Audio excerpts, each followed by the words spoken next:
বোমা, তুমি এখনো ঘর ঝাড়ু দিচ্ছ? রান্না বান্না কখন করবে শুনি? আমার মেয়েকে দেখতে আসবে, তুমি কি চাও না আমার মেয়ের বিয়ে হোক? আজকে একটু তাড়াতাড়ি ঘুম থেকে উঠতে পারো নাই? মা, আপনি চিন্তা করিয়েন না, আমি মেহমান আসার আগে সবগুলা কাজ ঠিকঠাক করে নিব। দেখিও তোমার কারণে যেন আমার মান সম্মানটা না যায়। ঠিক আছে আম্মা, আমি এখনই যাচ্ছি রান্না করতে। আচ্ছা, তুমি কেন এত কষ্ট করতেছো? আমি করে নিতে পারবো, কোনো সমস্যা নাই। তুমি পুরুষ মানুষ, তুমি কি এগুলো পারবে?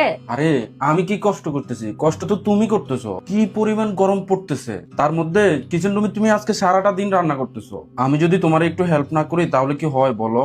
আর তাছাড়া তুমি তো বড়লোক ঘরের মেয়ে, এসিতে ছিলা, আর আমার এখানে এসে তুমি কতই না কষ্ট করতেছো।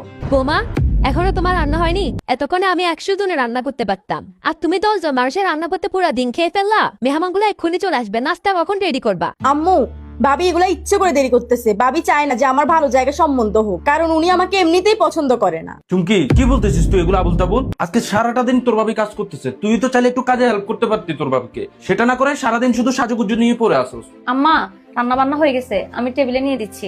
তোমার দিয়ে আসা লাগবে না, তুমি খাবারগুলো বারো, আমি গিয়ে দিয়ে আসতেছি। ডালু মশাই এত বেশি জোরাজুরি করতেছিল, না খেয়ে আর থাকতে পারলাম না। ভালো করছো, তুমি তাদের সাথে খেয়ে ফেলছো। আচ্ছা যাই হোক, তুমি তো খেয়ে নিছো না? না, আমি এখনো খাই নাই, খেয়ে নিব, তুমি চিন্তা করো না। কি বলো, তুমি এখনো খাবার খাওনি? বাসার সবাই তো খাবার খেয়ে ফেলছে। আচ্ছা দাঁড়াও, আজকে আমি তোমাকে নিজ হাতে খাওয়াই দেবো। তুমি একটু বসো, আমি তোমার জন্য খাবার নিয়ে আসতেছি।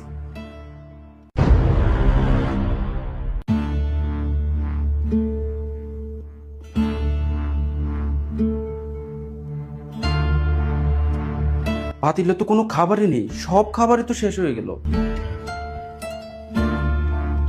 কিচেন রুমে এতগুলো কাজ করে আছে, মহারানী মনে হয় দরজা বন্ধ করে খাইতেছে।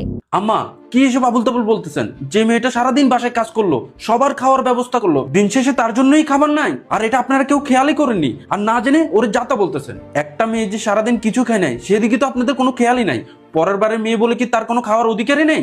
আর তুমিও সারাটা দিন এত কষ্ট করলা, এত জন্য রান্না বান্না করলা, নিজের জন্য একটু খাবার উঠে রাখতে পারো নাই? এখন যে সব খাবার শেষ হয়ে গেছে, এখন তুমি কি খাবা? আর মা, তোমারও একটা মেয়ে আছে, তাকেও বিয়ে দিচ্ছ। আজকে তুমি পরের মেয়ের সাথে যেটা করতেছো না, সেগুলো না তোমার মেয়ের গায়ে আসে পড়ে। কথাটা আপনি মাথায় রেখেন। আরে বাদ দাও না, আমি একটা ডিমবাজি করে খেয়ে ফেলবো। আমি আসলে বুঝি না, এত কিছু সহ্য করার পরও তুমি সারাদিন হাসি খুশি থাকো কিভাবে? শুনো, ঘরের বউয়ের হাসি তার স্বামীর উপর নির্ভর করে। স্বামী যদি তার বউয়ের পাশে থাকে, তাহলে পৃথিবীর কোনো কিছুই বউয়ের হাসি কেড়ে নিতে পারবে না। একজন বউয়ের জন্য তার স্বামী তার পুরো পৃথিবী।